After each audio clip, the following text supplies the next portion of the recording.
Bonjour à tous, vous êtes sur la chaîne d'Angélus et je vais vous raconter une petite histoire. Non, c'était une plaisanterie. Donc voilà, donc on arrive sur la chaîne du mois de juin. Alors je vous l'indique tout de suite, j'ai mon fils qui se fait opérer pour ses problèmes de cœur de naissance au mois de, enfin la fin du mois de juin. Il devrait sortir le mois de, enfin le 30 juin. Et repartir en observation à un hôpital très loin dans la Somme pour début juillet. Donc le 1er juillet, il y aura peut-être pas de vidéo, elle viendra un tout petit peu après. Parce que j'aurai peut-être pas le temps d'en faire une avant, ou j'aurai peut-être pas de sujet à vous donner avant. Je la ferai peut-être en retard. Voilà. Donc je voulais au moins m'en excuser, puis vous l'indiquer, comme ça, voilà. Ensuite, j'ai que des bonnes nouvelles, plus ou moins. J'en ai une qui est un petit peu plus mauvaise, mais bon, pour l'instant, on n'a pas de résultat, donc je ne pourrais pas vous le dire. Mais voilà. Donc, la première bonne nouvelle, c'est que nous sommes déjà 100 abonnés. Donc, j'ai eu le 100e abonné la semaine dernière, ça fait plaisir. Donc, merci à tous pour qui suivent mes vidéos, qui viennent les regarder, et qui ont peut-être des conseils et des choses qui leur est, comment dire, qui leur est utile. Ensuite, ça prouve aussi que mon travail, enfin c'est pas vraiment un travail, mais bon que ce que je fais, ça intéresse des gens et ça peut peut-être les aider. Mais bon, on va pas épiloguer pendant 3 heures là-dessus, hein, voilà. C'est pas forcément la meilleure chose au monde, hein, que j'ai 100 abonnés pour des enfants placés. Moi, je suis là pour vous aider, je suis pas là, voilà. Donc aujourd'hui, malheureusement, on va pas parler des autres, on va parler de moi. Ça fait un petit peu de vidéos que je parle de moi aussi, mais voilà. Là, on va parler de mon problème, de ce qui s'est passé.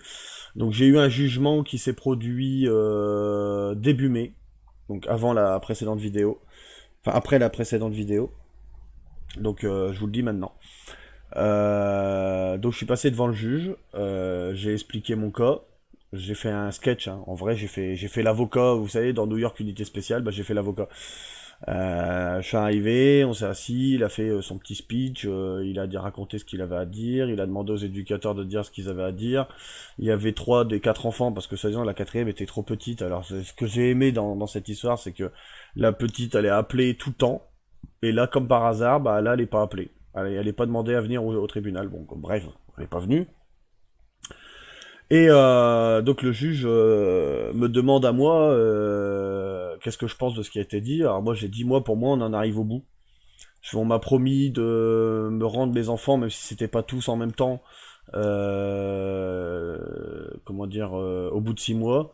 Depuis l'ancien jugement. Alors il y a ma copine qui arrive, qui a fait du bruit que la porte, mais c'est pas grave. L'ancien jugement qui disait que, donc il y a 6 mois, qui disait que je devais récupérer mes enfants, mais en plusieurs fois, ou enfin voilà, ça dépendait de la situation, mais qu'il fallait les réadapter à la rentrée de la maison. Donc j'ai dit, là on en arrive au bout, je fais, mon fils n'attend que ça de rentrer. Je fais, Shana, elle en parle pas, mais elle fait que ça de dire papa, papa, c'est quand on rentre. Et Jenna, qui était pas présente, donc la plus petite, elle c'est pareil, elle en a marre, et là on peut plus rien faire. C'est-à-dire que en gros, on peut pas aller plus loin, si c'est pas possible. Les enfants ont fait tous les efforts qu'il fallait, ils ont arrêté de faire des crises, enfin Jenna a arrêté de faire des crises. Mon fils, il s'est calmé au niveau des gestes un petit peu violents, parce qu'il y a un moment où quand il voulait me parler, il mettait des petits coups de poing dans le ventre, des petites claques dans le ventre. Enfin, il essayait de tenir l'attention. Ça c'est pareil, c'est terminé. Puis Shana, de toute façon Shana, elle est toujours restée la même, hein, un peu timide. Dès qu'on lui dit un truc, elle pleure un petit peu, puis après c'est fini. Enfin voilà, c'est un peu une boudin quoi. Donc j'ai dit on en arrive au bout, c'est fini, il y en a marre. Je fais là les éducateurs, ce qu'ils veulent c'est encore continuer, encore 6 mois, je fais et puis blablabla blablabla, je fais à force de faire du blablabla, on va plus avancer, ça va même être pire. Je fais parce que si on rajoute encore 6 mois, les enfants, vu les efforts qu'ils ont fait et ce que les éducateurs demandent, dans 6 mois on revient à la même étape qu'il y a 6 mois en arrière. Ça veut dire, les enfants sont pas encore sûrs d'être chez vous, donc voilà. Et on va encore retarder comme ça pendant 10 ans. Et je dis au juge comme ça, je lui fais, vous m'avez demandé de faire une demande de droit exclusif pour que les problèmes précédents, donc tout ce qui était poux, mycose vaginale, point inquiétant venant de chez la maman, ne se reproduisent pas et qu'on revienne pas encore me faire chier pour replacer mes enfants. Je l'ai fait. J'ai fait la demande, elle est même en cours, je suis censé avoir une réponse le 6 juin. Donc voilà. Ensuite, vous m'avez demandé de rajuster les meubles chez moi, de bien mettre en place tout ce qu'il faut pour que mes enfants puissent vivre correctement. C'est fait. J'ai fait des meubles moi-même, j'ai acheté des planches de meubles moi-même, j'ai fait les meubles sur mesure, ça m'a coûté beaucoup moins cher que d'acheter des meubles tout neufs, et au moins pour la taille, les dimensions, les machins, parce que j'ai beaucoup de murs avec beaucoup de coins, ce qui fait que tous les coins sont pratiquement pleins. Voilà, alors j'ai encore deux trois meubles à mettre, j'ai des meubles, enfin un petit meuble à chaussures à faire en bas, et puis des jouets, des jeux de société à mettre en haut pour gagner un peu de place, et puis au milieu il y aura sûrement un truc d'un côté pour mettre leur sac à dos et des trucs comme ça. Et de l'autre côté de ce mur-là, vu qu'il y a une cage à hamster, je vais faire un pareil, un meuble un peu grand. De toute façon, le meuble, les murs, ils sont à peu près de la même taille. Et ben, je vais faire un meuble similaire. Je vais avoir des grandes étagères, et sur un côté, il va y avoir une petite étagère, le hamster, il sera d'un côté, et il y aura tout ce qu'il faut. Parce que j'ai les couches en dessous dans un petit meuble. Le meuble, il va virer, et puis les couches, elles vont être rangées au même endroit pour la petite dernière. Et donc pour ceux qui viennent d'arriver, oui, j'ai un autre enfant avec ma nouvelle compagne qui est toujours à la maison, qui a jamais été retiré ni placé dans un foyer, et voilà. Donc pour ceux qui savaient pas. Et donc suite à ça, le juge m'écoute et tout machin. Je dis par contre, alors j'ai été obligé parce que les éducateurs l'ont quand même évoqué, ce qui est après normal, hein, mais ils ont évoqué le fait que ma plus grande de 12 ans avait un caractère un peu trempé, et que ça se passait pas très bien avec ma compagne, et que c'était dommage parce que ça gâche un peu tout. Alors moi j'ai rajouté que moi ce qui m'inquiétait, c'est que parce que le comportement de Léa n'est pas correct, les trois autres subiront le fait qu'il soit encore placé. Et c'est cette phrase là qui a fait que je pense le juge a réagi, parce que je l'ai vu réagir. Il m'a dit que non et tout, il a demandé à ma plus grande, donc il a quand même parlé bien 5, 6, voire 10 bonnes minutes, 10 bonnes minutes quand même avec elle, en lui disant que sa belle-mère c'était sa belle-mère. Alors c'était pas sa mère, elle était pas là pour remplacer sa mère, mais qu'elle avait tout autant de donner de l'autorité, de donner des droits, de donner des obligations, de donner des ordres, comme elle a été obligée de s'occuper des enfants de la même façon qu'une mère le ferait. Donc voilà, il a essayé de lui faire comprendre en fait que c'est pas parce que c'est sa belle-mère qu'il faut qu'elle la renie, qu'elle la jette comme une merde, et que voilà. Parce que dès que ma copine en fait elle dit va ranger ta chambre, ou range tes chaussures, ou arrête de mettre tes pieds sur le canapé avec tes chaussures, enfin des trucs comme ça, et la plus grande c'est je t'insulte, tu me fais chier, tu m'emmerdes et tout. Donc c'est un peu tendu. Et il y a un coup où je suis allé m'inscrire à Pôle emploi parce que j'avais j'ai toujours d'ailleurs pas d'emploi en ce moment.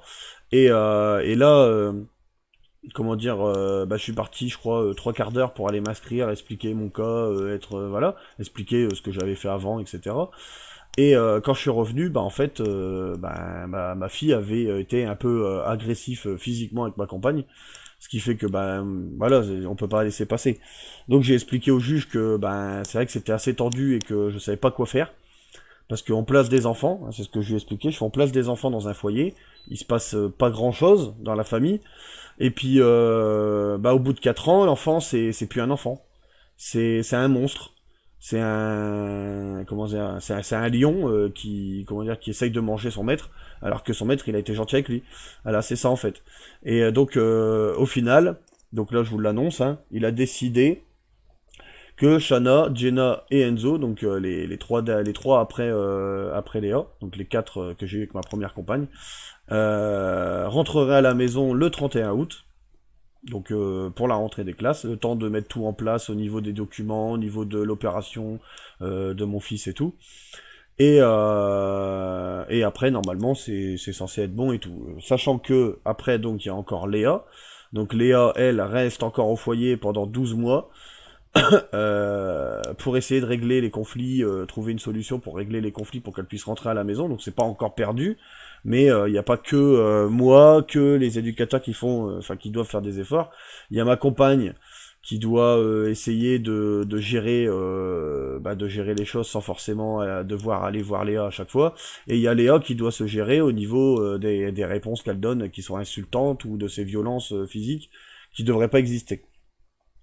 Donc là, voilà, donc c'est ajustable, ça veut dire que si par exemple, je sais pas, moi, dans 6 mois, le problème est réglé, et que les conflits sont moindres, et qu'il n'y a plus enfin, on n'a plus peur de se faire, enfin, d'avoir des gros conflits et tout, parce que de toute façon, des conflits, il y en aura toujours, même avec un enfant de 13 ans, chez vous, vous en avez.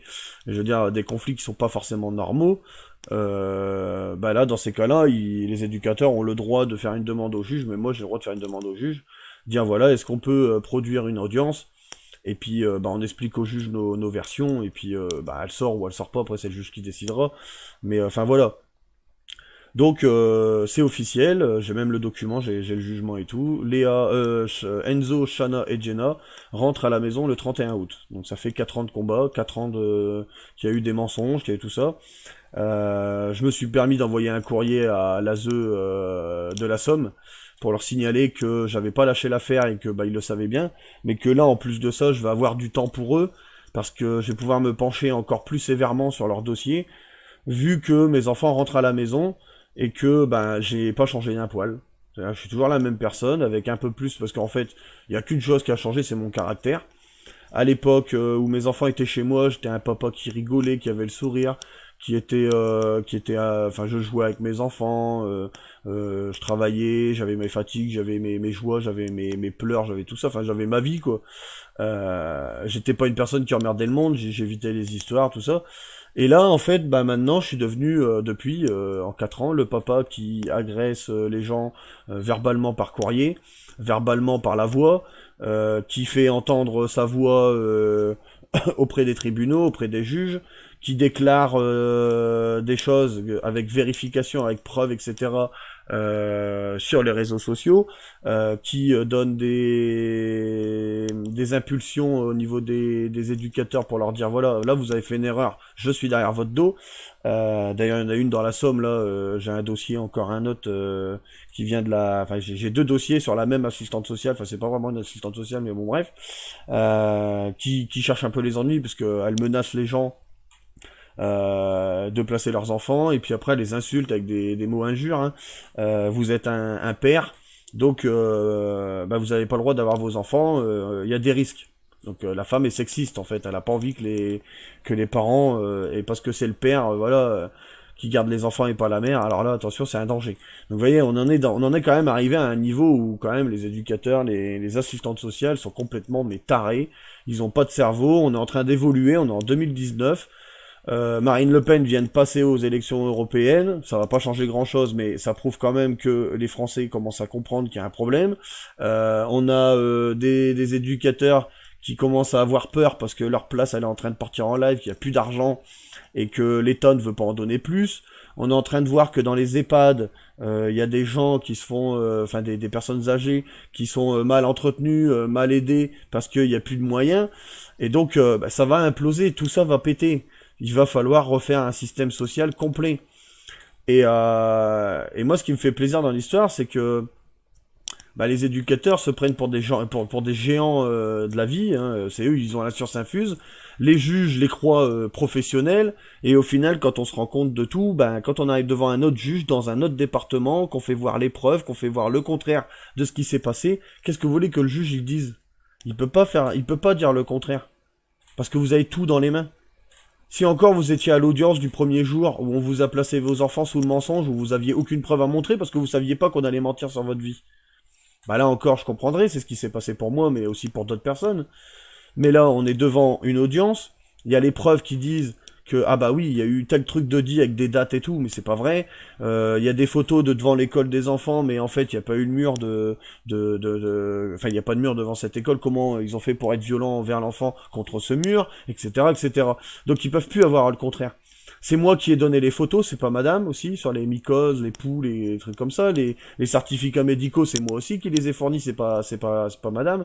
Donc ils en arrivent au point où ils ont plus le choix, ils sont obligés de se dire que ben voilà, on est innocent, on a été accusé à tort, on a voulu placer l'enfant, mais voilà, comme on m'a dit moi, et je le répéterai encore, quand je suis arrivé ici il y a 1 an et demi, que j'ai fait transférer mes enfants, la première chose que l'éducatrice m'a dit après avoir lu mon dossier et après avoir vu les preuves, hein, c'est que ben, le placement il aurait dû durer que 6 mois.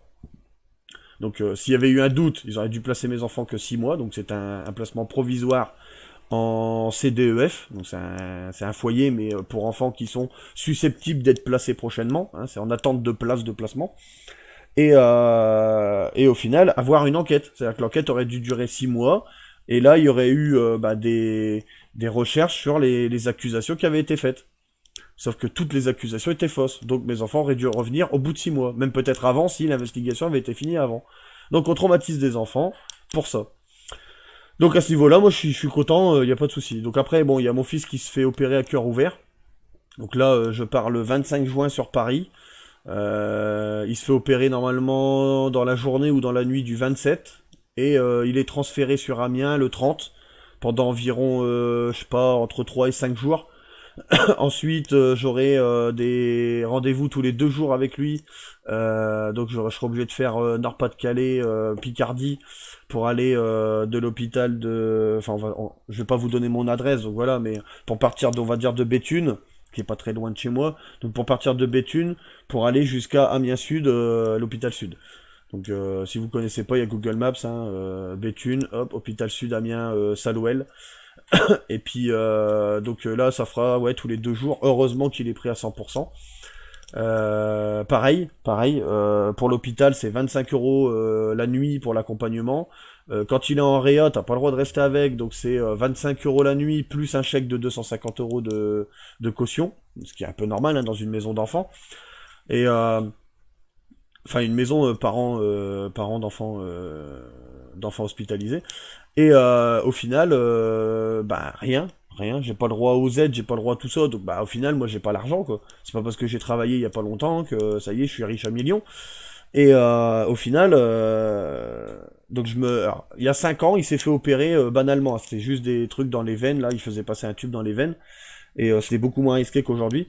Et avec une caméra d'un côté, une pince de l'autre, machin, enfin ils avaient fait leur travail, ils avaient bouché le canal à aorte artificiel qu'ils lui avaient mis. Et là, en fait, j'avais mis en 2 heures, j'avais trouvé un transport, donc une ambulance pour m'emmener. J'avais trouvé de quoi me nourrir pendant le temps où j'étais là-bas. J'avais trouvé de quoi faire un chèque de caution. Maintenant, j'ai plus le droit au chèque de caution.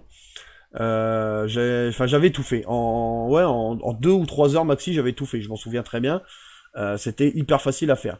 Là, maintenant qu'ils sont placés, numéro de sécu, bon, on sait pas si c'est sur moi, si c'est sur celui du foyer, si c'est sur sa carte à lui, qu'il a son propre numéro mais qui est pas rattaché au mien, ou qu'il l'est, on sait pas du tout. Pour l'ambulance, bon, là, après c'est pas la faute des éducateurs ni rien, mais pour l'ambulance, aucune ambulance agréée, donc des ambulanciers avec le sigle bleu, la croix et tout le bazar, il y en a aucun qui veut prendre. Soit ils font coucher, soit c'est trop loin, soit ça les intéresse pas, soit il y a pas assez de personnel. Donc je suis tombé sur une dame qui avait 3 voitures, donc c'est une toute petite entreprise. Elle avait 3 voitures ambulance et elle me disait que avec les 3 voitures, elle pouvait pas faire un trajet jusqu'à Paris. Donc elle m'a conseillé un taxi agréé ambulance qui faisait les trajets et qui serait content d'aller à Paris. Bon, j'ai dit ok, je prends le numéro, j'appelle, et finalement il a été d'accord. Donc là c'est réglé, le 7 il a rendez-vous sur Amiens, le voyage il est prévu, après on va voir ensemble, mais je lui ai déjà donné les dates pour aller à Paris, etc., etc. Donc tout va bien, il m'a dit qu'est-ce qu'il fallait que je fasse et tout, donc tout va très bien. Là c'est bon, c'est réglé. Mais pareil, pour manger là-bas, il me faudra à peu près une centaine d'euros, et encore il faudra que je prépare ma propre bouffe.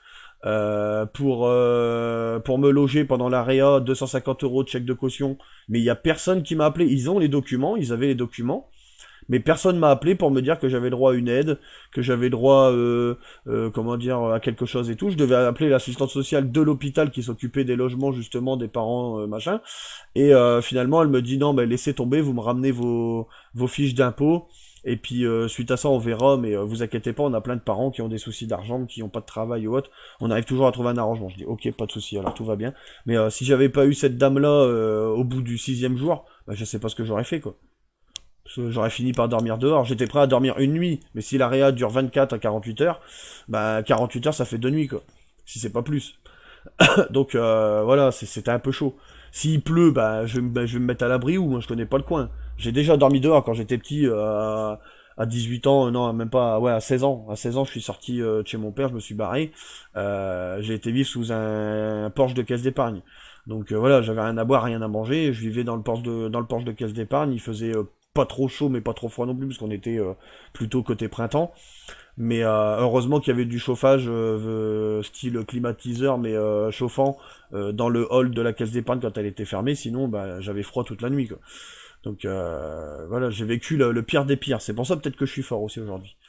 Mais voilà, donc ça c'est le stress que j'ai en ce moment, c'est le 27, l'opération, comment ça va se passer, où est-ce qu'on va, etc. Mais de toute façon il est obligé de le faire, sinon bah, sa vie elle va être écourtée et ça sera même peut-être un jour trop tard de le faire. Donc si le cardiopédiatre dit il faut le faire maintenant, bah il faut le faire maintenant, quoi. Donc voilà, donc on en est là. Et puis voilà, bah là j'ai récupéré des droits supplémentaires pour juillet-août. Normalement, je dois les avoir quand même pas mal de fois. Ils vont y aller une fois de temps en temps le week-end au foyer pour faire le point, en fait, pour un retour définitif à la maison. Bon, après, ils font beaucoup de chichi pour pas grand-chose, hein. Mes enfants, ils sont là tout l'été, ça changera rien pour moi. Mais voilà, enfin, on en est là, donc très très bonne nouvelle. Bon, pas forcément bonne pour Léa, mais bon, en même temps, on peut pas tout faire. Donc ça, on va gérer, on va continuer, et puis on verra bien ce que ça donne par la suite. Je lâche pas les éducateurs de la Somme, je lâche pas les parents qui m'écoutent encore aujourd'hui. On va continuer dans cette base-là. J'ai encore une personne qui m'a appelé ce matin, donc voilà, donc j'étais pas réveillé, mais c'est pas grave. Et puis on va y arriver, on va faire quelque chose. Un jour, ça fera peut-être parler, mes vidéos avec des preuves, des témoignages, des choses. Peut-être qu'un jour, ça fera parler. J'ai déjà eu des commentaires sur comment ça s'appelle, sur le Courrier Picard, sur la Voix du Nord, sur RT France, sur Radio Capitole. Peut-être qu'un jour ça sera peut-être directement à la télé, hein, on sait jamais, hein, ou bien des parents comme vous, hein, qui avaient besoin de témoigner, et puis finalement ah bah ils cherchent des témoignages, je vous le dis sur internet, et puis bah c'est vous qui témoignez. Pourquoi pas, c'est pas un problème. Moi j'ai pas envie d'avoir les fleurs et les éloges de mon côté, je suis pas là pour ça. Mais voilà, donc on va continuer, on va y arriver, on va s'en sortir. Et vous aussi, battez-vous, exigez des choses. Vous avez le droit d'exiger des éducateurs de faire leur travail, de faire les choses. Donc voilà, donc je vais vous laisser là-dessus. J'essaierai de vous revoir le 1er juillet, sinon ça sera un tout petit peu plus tard. Parce que là, bon, bah, ça va être un peu serré, hein. 1er juillet, 25, 30, tout ça, ça va être chaud. Après, je sais que là, en plus, là, je suis déjà en retard, parce que là, aujourd'hui, on est le 27, on est le lendemain des élections européennes. Donc, vous voyez, je suis déjà en retard. Avec tout ce qu'il y a à préparer et tout, c'était chaud. Donc, voilà. Donc, je vous souhaite un bon courage, et puis, on se revoit courant du mois de juillet, dès que je peux, dès que c'est possible. Je vous vois, enfin, on se voit. Façon de parler, je vous fais une vidéo, je vous parle de tout ce qui s'est passé, de l'opération de mon fils. Même si c'est pas des placements abusifs, il a été placé, donc ça reste quand même encore. Parce que de toute façon, il est encore placé jusqu'au mois d'août, hein, enfin 31 août. Donc ça sera pas, il sera plus placé avant le mois de septembre. Et de toute façon, on reviendra là-dessus, sur tout ça, sur tout ce qui se passe, sur peut-être qu'il y aura du changement entre deux, peut-être qu'il y aura eu d'autres choses. Donc voilà. Donc je vous souhaite bon courage et puis j'espère que ça va aller pour vous. Si vous avez besoin d'aide, il y a le Facebook qui est écrit tout en haut sur la droite de la page d'accueil.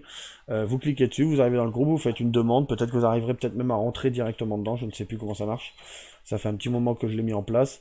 Et et n'hésitez pas à poser vos questions, n'hésitez pas à parler en privé avec des gens qui sont dans le truc. Il y a un peu de tout, un peu de monde, il y a un peu de tout. Il y a une ancienne assistante sociale dedans, je sais, il y a une ou deux puricultrices qui sont pas de l'aide sociale à l'enfance, mais qui sont comment dire, qui sont puricultrices ou quoi en fait, mais pas pour le public.